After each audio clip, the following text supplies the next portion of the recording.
Hey, this is Warren Redlick. We're going to do something different today. This video is really intended primarily for my own children. They are now young adults or close to young adults. They're going to have to start making financial decisions about their futures. I wanted to make this video to communicate to them that they have a lot of choices to make, that it's not that difficult to make smart choices about investing for your future, but I wanted to help prepare you for it. That's the idea behind this video. So I'm calling it Investing 101. One of you's in college, one of you will be in college soon and is already taking college classes in high school. This is my version of Investing 101. I'm sure there's a different one in college, and this is my view on investing. It is the idea that you put some money away and you buy and hold, and you're hoping and you're planning and doing the right things to help it grow for your future. This is not about options, call options, put options, market timing. If you want to have a basic guideline, this is my view, and of course there's other views, but if you want to have some sort of basic ideas about how to invest, what you're planning for, why you're planning for it, I think this is something good to show your teenagers, your young adult children, and maybe it's good for you too. My basic philosophy of investing is, I refer to it as build a pile. I'm not saying it's the right way of describing it, but to me, you're building a pile of assets, of various kinds of assets, which I'm going to talk about. And the idea is when you're young, when you're productive, as long as you can, you want to put stuff in the pile. You want to put money in the pile, you want to build assets in that pile. And down the road, in your future, you're going to be taking money off the pile when you're no longer able to earn an income, or you're no longer earning an income for whatever reason. So I call it building a pile. I think there's a lot of ways of thinking about it, but the key is you're putting money and assets into the pile, and as long as you're productive and you're able to, you don't take anything out of the pile, so the pile gets bigger. And the pile gets bigger also because it grows, because you're investing in the right things. So the goal here is that someday you're going to stop working. Maybe you're going to stop working because you had to retire. Maybe you're going to stop working because you're disabled. Maybe you're going to stop working because your pile has grown big enough that you don't have to work anymore. The idea here, fairly common in investing, is you're putting money in and it grows. You're investing in assets that return either growth or dividends or some way or other. They are productive. The value of the stock grows. The stock produces a dividend. The bond pays a dividend. The bank account earns interest. One way or another, when you put your money into certain assets, real estate, you buy a house, the house increases in value over time. The idea here is that you're growing this pile. You're growing the pile by adding to the pile, and you're growing to the pile because the pile grows. When you're at the point at the end where you're living off the pile, if the pile is growing at 5% a year, which is a pretty common view of what investment returns should be, it could be 3%, it could be 10%. A lot of different people think different returns should be whatever they are. But if your pile is returning 5%, if it's growing at a rate of 5%, and you take out 5% of your pile every year to live off of, then your pile will be stable. To use some simple numbers, if you have $1 million pile at the end, if you saved up $1 million, it's grown, your pile has gotten to a total of $1 million in value, and that $1 million pile is earning a 5% return on investment, that's generating $50,000 a year that you can live off of without reducing the size of the pile. If instead you manage to achieve a $2 million pile, that's $100,000 a year. If your pile has $5 million, that's $250,000 a year. That's a heck of a lot of money. The more you can build your pile up, the better off you're going to be when the time comes that you need to live off of it. What I hope for you is that your pile grows so big that at a fairly young age, you won't have to work anymore. You can still choose to work. You make enough money that you've accumulated enough that you can live off what you've earned. You can still choose to work and continue adding to the pile. You can work because you like what you do. You can work because you enjoy being productive. It's a much better world when you don't have to work in order to survive. So part of the goal here is to build that pile big enough that you're able to live off of it without having to work, even though you might enjoy working and want to continue working. The key here is you want to add to the pile as much as you can while you're able to do so. And you don't take anything off the pile unless you absolutely have to. So what's in the pile? For most people, it starts with cash. You just have cash in your hand, or bank accounts. You got a savings account, a checking account. But that's the very beginning. Early on, that cash pile should start moving into investments that will grow. Some of the most common things that people invest in are stocks and bonds And funds, mutual funds, exchange-traded funds called ETFs, which are often composed of stocks and or bonds. These stocks and bonds and funds might be held in brokerage accounts, IRAs or individual retirement accounts, 401ks, which is another form of retirement account, 529 plans, which are for the education of yourself or your children or grandchildren, pensions, which are similar to 401ks. In a sense, your Social Security contributions are a part of the pile as long as Social Security is still there when you retire. I'm not betting on that for you. That's why you're building a pile. Another big piece of the pile for a lot of people is real estate. So for my children, you live in our house. We bought our house. We have a mortgage, but we own most of our house. And that is a big piece of our pile, is the value of our house. And down the road, when we need to, we can sell our house and moving into something smaller. And the equity in our house, the amount that we own, perhaps we're able to take some of that out and have that to rely on and put that in a different part of the pile. Real estate is tricky. I'm going to talk about that a little bit more later. Everything's tricky. They all have tricks. A less common thing that people will invest in are hard assets, that people will think of them as an investment. Gold coins, silver coins, gold bullion, which are similar to coins, but maybe in rectangular shapes that weigh a certain weight. Guns are, something. I think I know a lot of people who invest in guns. I have a couple. I don't have enough that I would consider mine to be a significant investment. Anything that has a physical value that's likely to retain its value over time and doesn't cost a lot to maintain the asset. So the house is a hard asset, but a house is a very expensive asset to maintain. A car is a hard asset, but cars depreciate over time. They lose value over time as you hold them, with some rare exceptions if you have collector cars. So there's a lot of different kinds of hard assets you can buy. I think gold and silver coins are the most common that people will hold. Even liquor, if you have bottles of liquor or bottles of wine, some people would consider those hard assets. That's another category. I'm not really going to talk about that category much in this video, but it's something you can consider.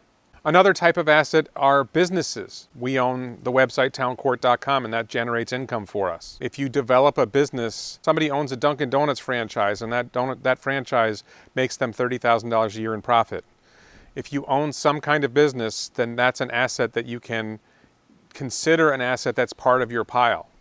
As long as it's a productive asset and you may have to continue investing in it, you have to continue managing it, but if you have a healthy business, that is an asset. Intellectual property. I have a catalog of YouTube videos that are generating revenue. If I build a big enough catalog of YouTube videos, that's more money. That's a form of a pile. One of my children is planning to work vaguely in the field of entertainment, theater, acting. That's a field where you can generate intellectual property. You may you may be in a film that you end up getting paid out of royalties for a period of time. Other forms of intellectual property, you might patent something.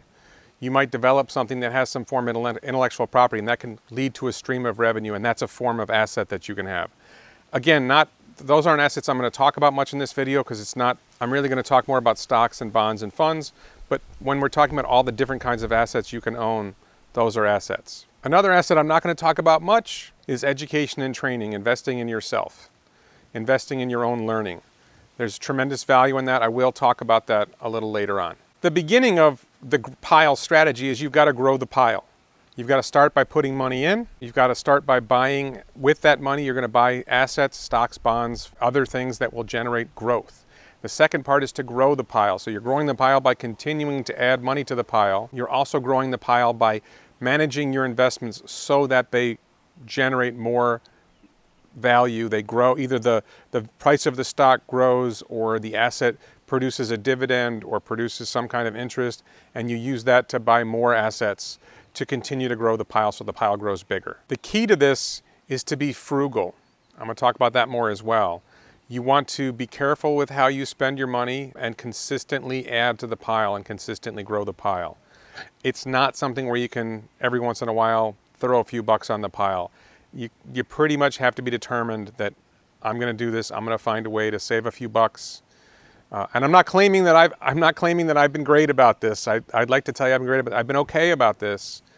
But hopefully you can do better, and you can consistently save and add money to that pile. Another key detail is if you have a good year, you want to make sure when you have a good year, you use that good year not to spend frivolously, but to add to the pile. That's something that we have done. When you have a good year, if you're going to be an actor or an actress and you get a big part and you make a chunk of money, the life of an actor or actress is a lot of ups and downs. You have good years and bad years. You have years where you're not working, and then you have years where you get a lot of work.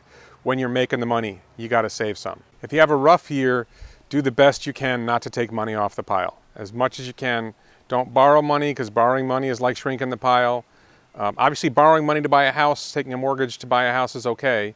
But do the best you can not to borrow, because that's going the other direction. And try as much as you can not to take money off the pile. Live cheap as you can, especially in a lean year. Let's talk about investing. And to me, the most fundamental rule of investing, aside from making sure you do it, the most fundamental rule of investing that almost anyone will tell you about is diversification. You want to invest in different things. There's an old saying, don't keep all your eggs in one basket. Well, that's the idea. You don't want to buy just one stock. There have been some horror stories of people. The biggest horror story I can think of is the company Enron. Years ago, there was a company named Enron, and all the employees were making a ton of money because they had invested their pension, their retirement funds. They received stock in Enron as part of their compensation, and they kept their money in the company stock because everything was going great, and their money grew, and everything was wonderful.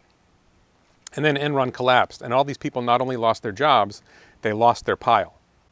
So that was a terrible situation. There are other examples where people who were employed by Microsoft had a lot of their wealth in Microsoft, and Microsoft kept growing and growing, and it made a lot of people millionaires. So it's tricky, but the general principle is you don't want to have all your money in one thing. And especially if you're working for a company, you don't want your only investments to be in that company, because now you're doubly tied to that company. And if it goes bad, you lose out badly. So there's two kinds of diversification. First, there's diversification across classes of assets. So stocks and bonds and real estate, hard assets. There's a lot of different ways there's a lot of different kinds of assets you can hold, and I might miss something, but not having everything in stocks, not having everything in bonds, not having everything in real estate. Ideally, you want to have it spread out some. And listen, there are people who violate these rules and they do fine.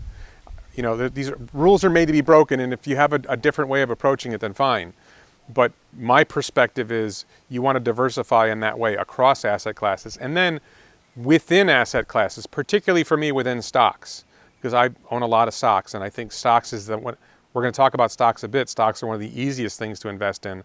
There's a lot of advantages to investing in stocks. You don't put all your money in one stock.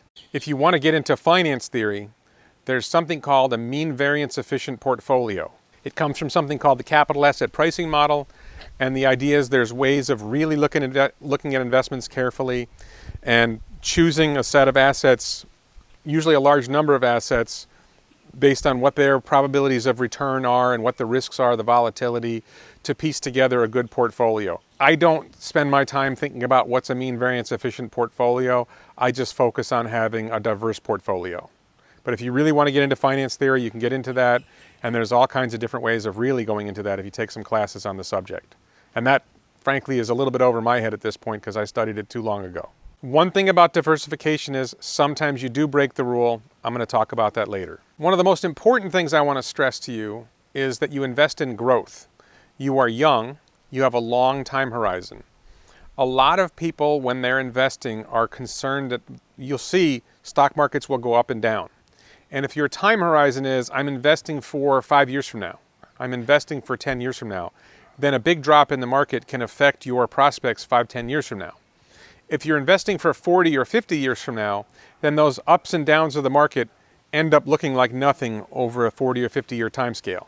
So I don't think you need to worry about that as much. Look, I'm 54 years old and I don't really worry about the ups and downs of the market. My time horizon, you'd think my time horizon would be 10 years because I'm going to be 64 soon, 65, but my time horizon is really still 20, 30 years out. I think we've got long lives ahead of us. Let's look further down the road. And these temporary ups and downs of markets are not something I worry about. I don't think you should worry about that either. And part of that is you will see people who are watching the stock market on a day-to-day basis and they get nervous when they see the market drop. They get excited when the market goes up. I generally don't watch the market on a day-to-day basis. I might not look at it for a couple of weeks. I buy what I think is something that's reliable and I hold it. And I might watch what's going on with a company I like. My kids can guess which company I'm thinking about, Tesla. So I follow Tesla because I watch the news. I follow Amazon, another company I'm invested in, because I just like Amazon. But I don't watch their stock price. I watch what the companies are doing because I'm interested in them. I think it's a very important thing not to obsess about the daily or momentary prices of stocks or other assets. One of the first investments people have is cash. They have money in their pockets. You know, you got money and you got money in your pocket, and some people will say they put cash in the mattress, put cash in the bank. The problem with cash is it generally loses value over time. We have inflation. Inflation is a normal thing, at least in modern society. And what you can buy with a $20 bill today you won't be able to buy as much with that $20 bill in 10 years. They lose value over time.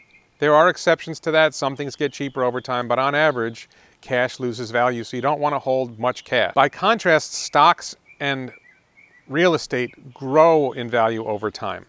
There's a lot of volatility there. There's a lot of problems with that, but over the long haul, stocks and real estate mostly gain value. And I think especially with real estate, it's tricky. With stocks, you can buy the wrong stocks. If you're not careful about what real estate to buy, it can be a problem. Stocks and real estate can be volatile. You have big swings sometimes. When the mortgage crisis of 2008 hit and home values dropped a lot, the stock market falls. Right now, we're in the middle of a big problem in our society with an epidemic and the response to the epidemic, and the stock market has fallen a lot. It's still higher than it was a few years ago, but when you look at it on a momentary basis, that's scary. Personally, I don't worry about that. You invest in companies that you believe in. You invest in indexes or groups of stocks that you believe in. And over time, it'll all work out as long as, the economy doesn't completely collapse, in which case it doesn't matter a whole lot. That's stocks and real estate. Bonds are different. Bonds are basically a company or a government is borrowing money from you, and they will pay you interest. So the value of the bond, if you buy the bond brand new, as in they just issued it, the value at the end is going to be the same as what you paid for it. And because of inflation, it will actually be worth less. They pay interest over time. If you time bond purchases, then maybe you can buy them when they're cheap and sell them when they're high, but that's not really the kind of investing I like to do. That's not really buy and hold investing. It's very hard to time markets, so I don't encourage that. So bonds are a form of investment. They tend to be, when you have a shorter time horizon, you're thinking, I'm going to need this money in 5 years. Then bonds might be a more stable investment that you want to hold because it pays out a certain thing. You're not at risk that this assets that you're holding are going to plummet in value when you really need it. Within stocks, there's two different kinds of stocks. There's more than two different kinds of stocks, but I'm going to say there's two different kinds of stocks. There are growth stocks and there are dividend stocks. So growth stocks are stocks that don't pay dividends. A dividend is when the company makes profits. It sends some of that profits as dividends to the shareholders. A growth stock typically doesn't pay dividends. The value of the company increases because people perceive the company as getting more valuable, because the company's revenue is growing, because the company is making profits, and instead of giving you the money, instead of giving the money to shareholders, they're reinvesting that money in the company to grow the company. So a lot of the most successful stocks in the history of the stock market have been successful because they grew without paying much, if any, dividends. So I tend to think that when you're young, you focus on growth stocks. Dividend stocks, a lot of them tend to be utilities, so you buy in the local electric company that's supplying electricity to the house. Coca-Cola tends to be a dividend stock. Some dividend stocks do grow.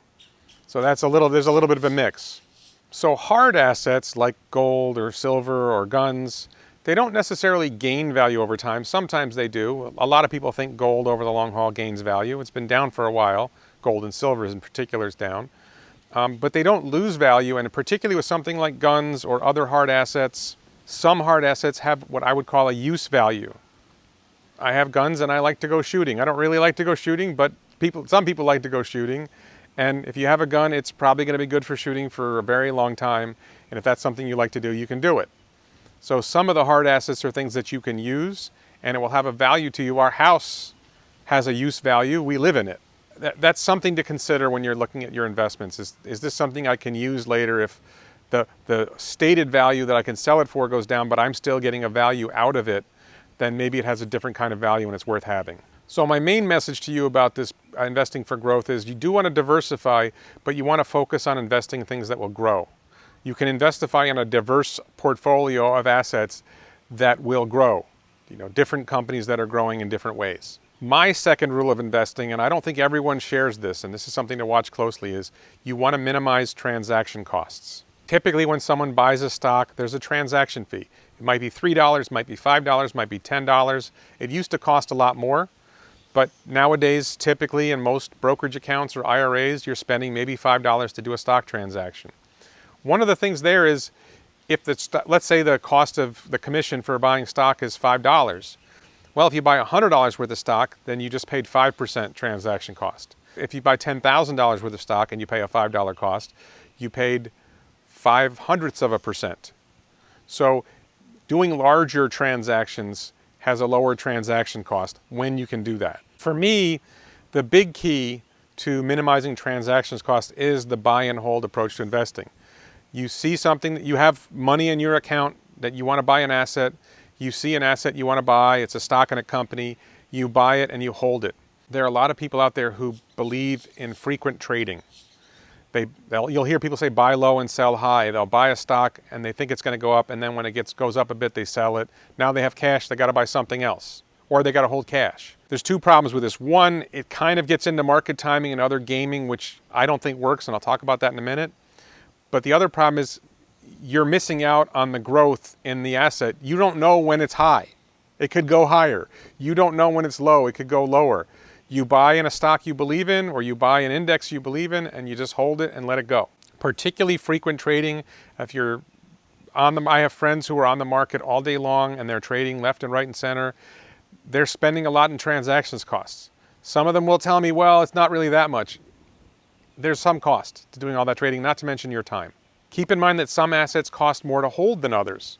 So if I buy stock in a company and I just hold it, there's pretty much nearly zero cost for holding a stock. If I buy an exchange-traded fund that invests in the S&P 500 index, or I buy a mutual fund that invests in the S&P 500 index, the costs are very, very low, something like 0.03%. These funds have very, very low costs. By contrast, our house has very high costs. We pay property tax on our house. We have to pay utilities to keep the electricity working. There's a lot of expenses that go into maintaining a house. You might have to paint the house. You might have to fix something that broke. So real estate, if you buy a piece of land, well, there's property tax. The property tax is usually low. Once you buy an actual structure, there tend to be a lot of costs that go along with it. They may have high returns that make up for that, but real estate can have high costs. So mutual funds and ETFs, exchange-traded funds, let you diversify at very low cost. You can buy exchange-traded funds or mutual funds from Fidelity, Vanguard, or Charles Schwab, and often they cost you nothing to buy them. There's no commission, and the holding cost, there's fees for these funds. The fees can be extremely low. So it's one of the most efficient ways to invest, and when you're starting, it's a very good way to invest, is to buy exchange-traded funds or mutual funds that invest in indexes like the S&P 500. Another thing to be aware of is throughout your life, you will encounter people who have schemes. There are always investment schemes. It can be all kinds of things. Hey, I've got this, hot thing you can invest in. Somebody tells you they got some inside information on some stock. It's usually wrong. Somebody will tell you they have a system. They have a system that will beat the market, and you're going to play options, or you're going to play. I have a friend who's constantly telling about his option plans and how you can use options to succeed. And for me, it's a tremendous amount of work to do any of these schemes, and in reality, they don't work any better than just buy and hold investing. The idea that you can beat the market is usually nonsense. There's a theory in economics and finance called the efficient markets hypothesis. Any scheme starts off with the idea that you're buying an asset, underlying whatever the scheme is, you're buying something, and somehow you're getting a better price than you should. Or when you sell it later, you're selling it for later than you should. Whether it's an option, a stock, you're going to hear people saying they have this theory about you do it this way. The efficient markets hypothesis says, and it's not perfect, and I'm going to contradict it in a minute, but the efficient markets hypothesis says that there's a lot of smart money out there in the markets. And if there was some asset that was underpriced, they would have bought it before you got to it. And if there's an asset that was overpriced, they would have sold it before you sold it. And the price is going to pretty accurately reflect the price on the market price that's there when you buy or sell is going to pretty accurately reflect what the actual value of that stock is. Is it possible to beat the market? Yes. It's very difficult. It's unlikely, and schemes usually aren't going to get you there. Once you've started building the pile, one of the keys is to manage the pile. Your first investment should be index funds. I personally like S&P 500 index funds. You can diversify out a little bit more by going into broader market funds. There are the S&P 500 is the top 500 stocks in the stock market, more or less. There are broader funds like the top 5,000 stocks. Maybe you invest in that. There are indexes of foreign stocks or global stocks. Certainly when you go further down the road, you could diversify in that way by investing in foreign stock funds or broader market stock funds. But just for the very beginning, it's really easy to invest in a low cost, low transactions cost S&P 500 index fund. We use Fidelity. I've looked, Schwab is very good, Vanguard is very good, and there are others. They're an easy form of diversification because by buying one thing, you're investing in 500 stocks. And it's very low cost, so it's fantastic in that way. Buying your home can be a good early investment if you buy a home that you're going to use, that you're going to live in. If the cost of living in the home is comparable to the cost of renting a home, in other words, you're paying a mortgage payment the same as you would be paying in rent, but at the same time you're building up equity in the home, that's generally a good investment for a lot of people. It really depends on your circumstances. Sometimes rents are cheap and the cost of buying a home is high, and then it may make more sense to rent and take the difference in what it would pay for a mortgage and invest that in the stock market. Sometimes rents are high and it's cheap to buy property, and then it's a good time to maybe take money out of the account and put that into the down payment on a house, on a home, condo, whatever it is. The key is to watch to make sure you're not buying property that's going to be very expensive to maintain, that's going to offset the value you're getting. Continuing and managing the pile, once your pile is big enough that you have enough invested that you feel comfortable with it, you can start thinking about picking individual stocks. You don't have to. I play with stocks a little bit. I've gotten worse, and then I play with stocks a little bit more. But for starters, once you get comfortable with it, if you want to put some time into it, maybe you take 5 to 10% of your pile and you put that into individual stocks. You decide there's some stock you want to buy, and okay, you take a small risk and you put money into just one stock. Because you're only putting 5 to 10% of your pile into this one or two or some number of stocks, you still have most of your pile in this big S&P 500 index or index funds, so your investments are still fairly diverse. Another important thing that a lot of people advise is to rebalance your portfolio. You've invested in a diverse portfolio and you've got some different stocks now going well, and you had one particular stock that did really well. And now instead of being 5% of your portfolio, that stock is 20% of your portfolio. Most people would advise you at that point to sell some of that stock and take the money that you get from that sale. You still have, let's say, 10% in that stock now, and you take the other 10% and you sell it, and you put that back into an S&P 500 index, or you put it into a different stock. I'm not saying that's always the right thing to do. It is in general, that is the right thing to do, is to rebalance. If you were trying to diversify across asset classes and your real estate value went up a lot and your stock went down a little bit, and you had, let's say you have multiple real estate investments, you might sell some real estate and put it into stocks, vice versa. Your stock portfolio went up a lot, you might sell some of it and buy real estate. There's a lot of different ways to rebalance. It's a challenging thing to think about, but it's something worth thinking about once or twice a year. It can be hard to rebalance psychologically, and I have this problem myself.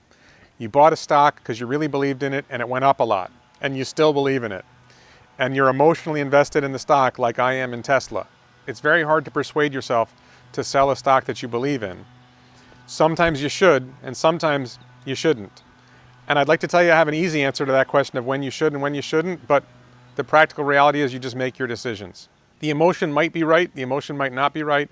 Think about it, make your decision, and go with it. And don't regret your decisions. You make your call, you can't know what the right call is, so just do what you think is best and go forward. That brings us to breaking the rules. There are times, I've got these great rules about diversification and everything, there's times when you break the rules. So I'm going to tell you some stories. Many years ago, we didn't have smartphones. And then a company called 3Com came out with the Palm Pilot, which was like a handheld computer. And then at a certain point, I forget what it was called, but they came out with one that had a phone built in. And I thought it was spectacular. I thought this was brilliant, that it was a phone. We had these handheld devices that we would keep track of information with, And now all of a sudden you had a handheld device, and you would carry a phone, a cell phone, and one of these handheld devices, and all of a sudden it's all in one. It was the Palm Treo, I think it was called. So I got a Palm Treo and I thought, wow, this is fantastic. And I'm what's known as an early adopter. I tend to buy things early. Not always. A couple of my stories are early adopter stories. So I had this thing, I thought it was spectacular, and I said, you know what? A lot of people are gonna want this, and I bought stock in 3Com. And I made a lot of money on that one. Most of the stories I'm gonna tell you are where they did really well. Not all of them. Another one that's not an early adopter story, there was a period of time where a company called Cisco, C-I-S-C-O, Cisco Systems was very successful. They make internet hardware. They make a lot of the hardware that makes the internet work. It was very, very expensive stock, but everybody's talking about what a great stock it was. And I just had this thought, well, what are the other companies that do the same things that Cisco does, but maybe they're not priced as high? And I remember there was Juniper Networks, there was F5 Networks, and there was Foundry Networks.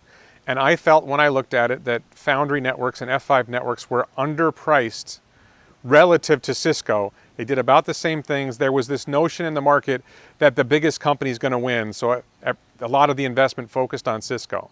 And I bought F5 Networks and Foundry Networks, and I made a lot of money on those investments. Those were very good investments. I'm very pleased with myself on those. So that's another example where I thought I saw something which was this asset type, this particular area of the stock market looks like it's very successful and growing.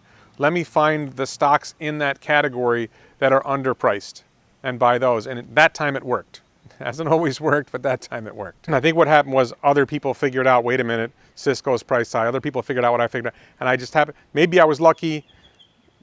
I think I just saw a good investment at that time and I made a good investment. Apple computer, I've been an Apple fan since before the Macintosh came out. I am using my MacBook right now. I don't remember exactly what it was. There was a particular Mac, I think it was the iMac. When the original iMac came out, I thought, wow, this is fantastic. This is going to do great. And I bought stock in Apple at that point. And you know, I thought a lot of people were going to like this iMac thing and it was going to grow. And it did pay off. It did work. I then, at a certain point, rebalanced, sold a lot of the Apple stock. And then, of course, Apple continued rising. This is one of those things about buy and hold, and then, okay, it's time, it's gone up too much.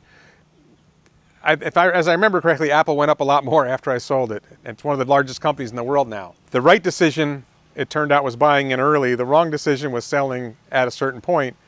I rebalanced because I thought it was the right thing to do, and I can't say it was the wrong decision, but in the end, it wasn't necessarily the best decision. One of my favorite stories is Amazon. It was around 2013. And Amazon Prime was fairly new, and you got free shipping to your home when you bought something from Amazon. Free two-day shipping when you bought a product on Amazon. I already liked Amazon. I was already shopping on Amazon, and now I pay I think it was $79 or something like that a year to get free shipping on anything you buy. And I realized not only did I like that, but I was addicted to Amazon. I was looking at Amazon every day looking for deals. And then I realized, wait a minute, if I'm doing this and I'm an early adopter, other people are going to be doing this later, and Amazon's going to go up in value. So I bought stock in Amazon at that point in 2013, and it went up. It's one of the best investments I ever made. It went up a huge amount. And I did rebalance some at some point. I think my timing on that so far has been pretty good. But my biggest regret with Amazon was that I didn't buy more because I saw it. It's not the only one I have regrets, but I saw it and I made the jump. Similar one where I have regrets is I didn't buy stock in Google at the IPO. IPO is when Google went from a private company to selling stock on the stock market.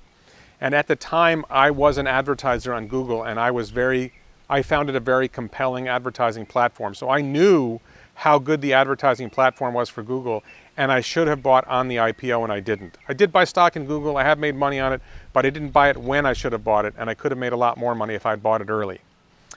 Same thing with Facebook. I was very fond of Facebook, and I had advertised on Facebook in 2010 and thought it was terrible, and they started advertising again later. After they had their IPO, the stock fell, and I knew that the advertising platform had gotten a lot better. I bought stock in Facebook. That one went up. Right now, my big bet is Tesla. I believe that Tesla is going to revolutionize our world, basically. Certainly transportation, certainly the car market. They're going to take over the car market. I believe Tesla is going to go crazy, and I bet a lot heavier on, I decided I wasn't going to make the mistake I made with Amazon. And I bought a lot of stock in Tesla. I went way over that 5% rule, way over that 10% rule. I own, as a percentage of our total pile, when you add the value of the house and everything else, it's not too bad, but I invested a lot in Tesla, and so far that's been a good investment, and I think it's going to be a lot better. So those are the rules you break. At the same time, I have negative stories. I bought stock a while back. I was looking to diversify, and I wanted to buy a dividend stock, and I forget, it's called Seadrill, I think. It was an oil drilling company that did offshore oil drilling, and I bought stock in it at exactly the wrong time. It had good dividends, everything looked good, and like, I don't know, 2-3 weeks after I bought it, the stock fell like a huge amount. Something changed in the oil market, and the stock was basically worthless. Now, it wasn't a big investment, but that was one of my worst. Currently, I'm stinging from, I bought stock in Spirit Airlines. I started flying Spirit Airlines. It's not a great flying experience, but it's really cheap. It's kind of like shopping at Walmart. Nobody likes shopping at Walmart, but it saves you money. So I don't necessarily like flying Spirit Airlines, but it saves me a lot of money when I fly, and the planes always seem full. And they fly new planes, and I think their business model is really good, so I invested in Spirit Airlines, and it was doing well, and now we have this current market crash, and Spirit is really tanking badly, so there may be something I missed, or maybe it'll bounce back and recover. It may be that they borrowed too much to finance their airline, and now that they're shut down, they may not be able to survive the shutdown. We'll see. But for a while, that looked like a pretty good investment. And I don't think I invested a lot in Spirit Airlines. It wasn't like I did either Spirit Airlines or the oil drilling company. Those were small investments where I just put a little bit of money in them because I was trying to do a little bit of diversification. They weren't, the big, I believe this is the big thing, and I bet a lot on it. So when you have one of these ideas, you see some stock that you think might have some promise, there's something special about it, don't just jump in and bet. Don't just jump in right away. You want to research. There's ways of researching stocks. You want to think. You want to talk to friends of yours who have similar interests. You don't have to jump right away. Take some time, think about it. There's something I would encourage you to look at called dilution. Some companies give a lot of options out to employees. There's other ways that when you buy a company, and let's say you buy 1% of the company, if they give out options to people, and then those people exercise those options, all of a sudden maybe you only own 0.5% of the company. So the company doubled in value, but your investment hasn't grown. If the company quadruples in value, your investment has doubled. So it's important. That's something you can see in the SEC filings of companies. There's ways of seeing how much dilution might happen. There's other things you can really get into when you look into stocks. I don't tend to research them that much, but I research them. If I'm going to make a big bet, I look at things like that. The other thing is be ready to be wrong. It's going to happen. Like my stories about Spirit Airlines and the Sea Drilling Company, you're going to make mistakes. It's okay. You do the best you can, you make the calls you can, and you move on with your life. Some of your investments will pay off big. Some of your investments will be normal. Some of them you'll lose money on. But if you don't play the game at all, then you're going to hold cash that's going to lose value. So make some investments, make some calls, and go. Another big thing, and I mentioned this early on, was invest in yourself. Get an education. Get training in all kinds of areas. Not in what you do for a living. You can get educated about finance, other things. Whatever you learn, it's going to add value to your life. Certain kinds of education and training can help you make more money, which helps you add to the pile. Certain kinds of education and training can help you live your life in a more efficient manner so that you're spending less money so you're able to live off the pile better. Most important, education and training helps you grow as a person and enjoy your life more. All this stuff, I know it's not really part of the pile, but it's still important to make sure you invest in yourself, you invest in your education, you invest in your training, you grow as a person. A really big thing is to live lean, and it's one of my biggest weaknesses. If you live lean, if you're careful of how you spend your money will go a lot farther. You'll be able to save more and invest more to help grow that pile. When the time comes that you're taking money off the pile, the money will go farther because you're not wasting it on things you shouldn't spend money on. You're going to have to make tough choices. Sometimes there's a real temptation to spend money on something. There's a real reason you think you need to spend money on it. You got to make those judgments. Again, don't kill yourself making those decisions, but make your decisions. Do the best you can to spend less. Find ways to spend less. It can be things like habits. You shouldn't smoke. Just a good example. There's people who smoke cigarettes. You shouldn't smoke for health reasons. But for financial reasons, it's terrible. If it costs $5 a pack and you smoke a pack a day, you're spending like almost $2,000 a year on cigarettes. That's a waste of money. You're hurting yourself and you're spending money. Alcohol. Yeah, it's okay to go out and have a beer or a drink once in a while, but there are people who spend a lot of money on alcohol. It's not really making your life better. You know, going out to a movie, no big deal. But, you know, if you go out to movies a lot, if you go out a lot, you go out drinking, you go out to, you know, our biggest flaw, as you know, because you go with us, is we go out to restaurants. We spend a lot of money. If you can cook at home and live on vegetables and pasta and rice, you're going to save a ridiculous amount of money. If you go out and spend 20 bucks a meal at restaurants, it's going to cost you a lot of money. If you spend 5 bucks at Starbucks every day on some grande latte or what, I don't drink Starbucks, but you spend a lot of money on coffees and lattes or whatever, versus I treat myself with I buy Perrier by the case and it costs me 60 cents a bottle. That's still an extravagance because, you know, water's basically free coming out of the tap, or really cheap if you buy regular bottled water. But okay, so that's my extravagance, is I have an occasional bottle of Perrier. 60-cent bottle of Perrier, that's not too bad. So make your judgments about how you're going to spend money and try to be careful with it, and that will help you save more and will help you live off less. Here's another big thing. Don't forget the value of your time. You're going to have a choice at some point. Do I take this flight or do I take that flight? Particularly when you're traveling, you can save a lot of money sometimes by taking a flight that's going to take you an extra 10 hours to get there, taking some way of getting there that's uncomfortable or difficult. Don't forget the value of your time. If you have any decent job, your time is worth at least 20 bucks an hour and hopefully 50 or 100 bucks an hour. So if it's going to take you an extra hour, don't forget that hour cost you 100 bucks. So you got to be careful with that. You know, is that particular time really worth that much? You know, for me, I spend all my time somewhere on a couch or sitting somewhere with my laptop, and I can do that anywhere. So whatever I'm doing, if I'm on JetBlue Airlines and I can sit with my laptop while I'm on the plane, well, it doesn't really matter. If I can sit in an airport, you know, maybe my time isn't that valuable anymore depending on what I'm doing. But just keep that in mind, that don't forget the value of your time, because if you spend too much time saving money, you may be costing yourself money. So to sum up, live lean. Living lean will make all this a lot easier. Make sure you save money. Make sure you invest it wisely, invest it diversely. I don't know if diversely is a word, but invest it diversely. Start with index funds and exchange traded funds, mutual funds, as an easy way to diversify. Later on, maybe spread into other things, but start with that. Grow the pile. Add to the pile. Invest in things that will grow. Generally keep an eye on the pile so you know it's getting bigger, and don't take off the pile if you can avoid it at all. Do everything you can to avoid taking money off the pile, because that's your future. That's how you're going to live in the future. Learn from your mistakes. You're going to make mistakes. Learn from them, but don't dwell on them. Don't beat yourself up because you made a mistake. It is what it is. Life goes forward. So to my children, thank you very much for watching. I hope you watched. I hope you learned from this. Maybe I'll make more like this. For anyone else, I really appreciate you watching this channel. Please subscribe. Mostly I talk about Tesla and SpaceX and some other companies like that. Occasionally I talk about libertarian topics or criminal defense, criminal justice topics. But I will be doing some more videos like this, sort of dad advice to my kids that hopefully other people can learn from. Thanks for watching.